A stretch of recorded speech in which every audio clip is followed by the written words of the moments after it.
కలిసి మాడదాం, మన సమస్యలు మనం పరిష్కరించుకుందాం. అలక మనకు వద్దు. ఆ జబ్బుకి పర్మనెంట్ రేడియేషన్ ఇవ్వాలి మనం. అది ఈ రోజు నుంచి మొదలు పెట్టండి అని మిమ్మల్ని అందరినీ నేను కోరుకుంటున్నాను. ఇంకో పక్కన మనకి మహానాడు కార్యక్రమం కూడా వస్తుంది.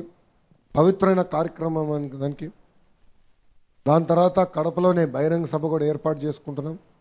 దాని ముందల నియోజకవర్గంలో కుటుంబ సాధికార సారథి, క్లస్టర్ యూనిట్ బూత్ కమిటీలు, నియోజకవర్గం మండల కమిటీలు అన్నీ పూర్తి చేసుకోవాల్సిన అవసరం ఉంది. అది అయిన తర్వాతనే పార్లమెంట్ కమిటీలు, రాష్ట్ర కమిటీ మనం ఏర్పాటు చేసుకుంటాం జరుగుతుంది.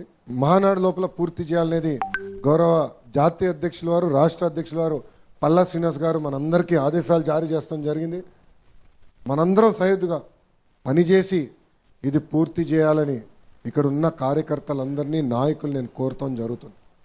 మనందరం కలిసికట్టుగా పనిచేయాలి, కలిసికట్టుగా ముందరికెళ్ళాలి.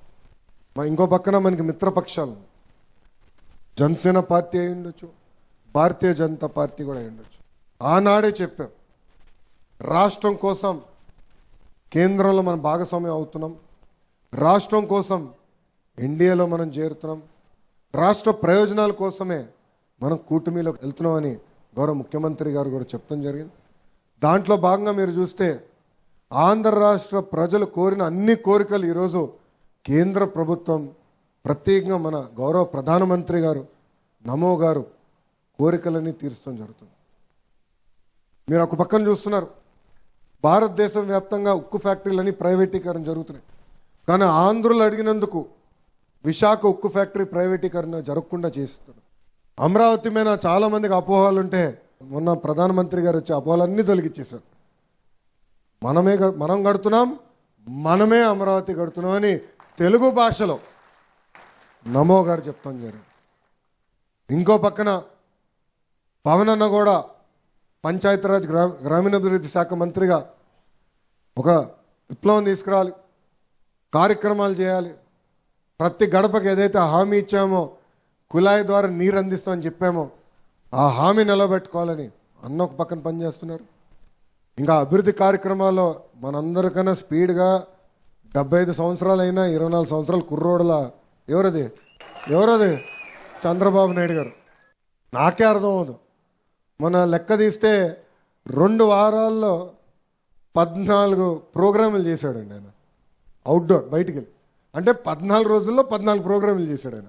క్యాబినెట్లో కూర్చొని అనుకుంటాండే ఈ స్పీడ్ ఆగదురా బై, మనం పరిగెత్తాల్సిందేం కానీ అనుకుంటాం. చంద్రబాబు నాయుడు గారు మన కోసం, మన పిల్లల భవిష్యత్తు కోసం కష్టపడుతున్నారు. 75 సంవత్సరాలైనా వయోభారం ఎక్కడ కంపడకుండా ఆయన ఈరోజు రాష్ట్రం కోసం, ప్రజల కోసం, కార్యకర్తల కోసం కష్టపడుతున్నారు.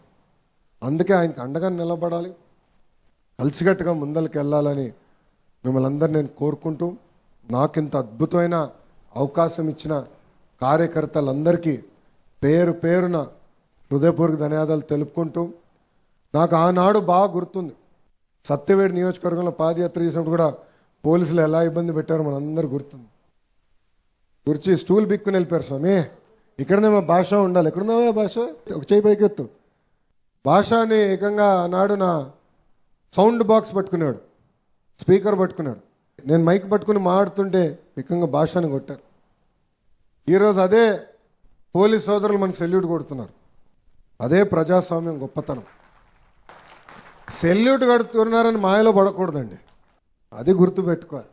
నేను ఈరోజు ల్యాండ్ అయిన తర్వాత అన్నకు ఫోన్ చేసి చెప్పిన కారులో ఉంటే, అన్న ఎస్పీ గారికి ఫోన్ చేసి చెప్పండి, ఇంతమంది భద్రతా సిబ్బంది నాకు అవసరం లేదులే స్వామి, పాదయాత్రలోనే ఎవడేం చేయలేదు, అప్పుడు ఎవరు ఇవ్వలేదు, నాకు ఎవడేం చేయలేదు, ఇమ్మీడియట్గా చెప్పండి ఎస్పీ గారికి, వాళ్ళు రిటర్న్ చేయమని హాయిగా ప్రశాంతంగా కార్యకర్తలు నన్ను కలవనియండి, నా కార్యక్రమం నన్ను చేయనియండి అని చెప్తాం జరిగింది.